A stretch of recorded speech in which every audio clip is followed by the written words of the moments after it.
कामताराज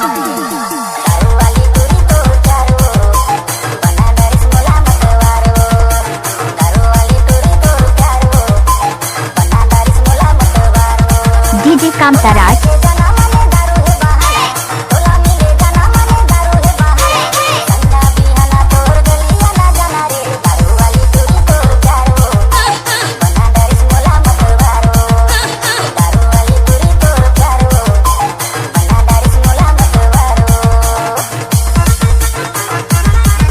सुन रहे हैं डीजे कामताराज का मिक्स किया हुआ गाना।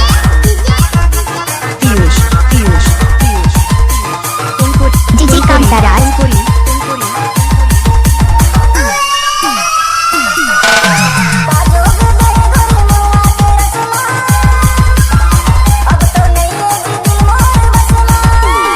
DJ Kamtaraj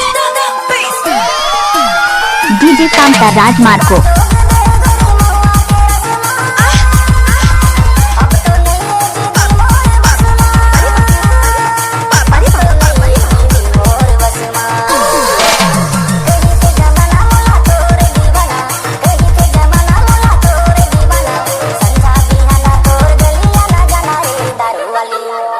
DJ Kamtaraj सरईपारा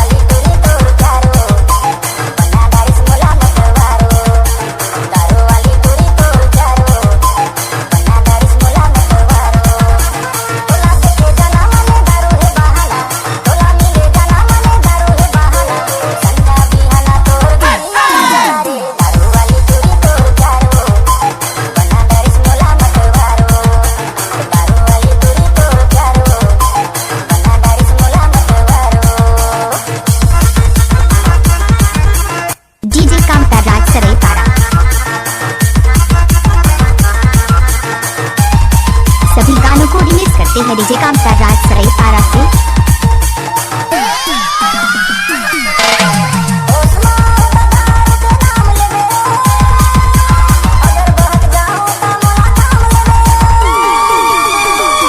DJ Kamtaraj Marko ग्राम विधनिया के रहने वाले।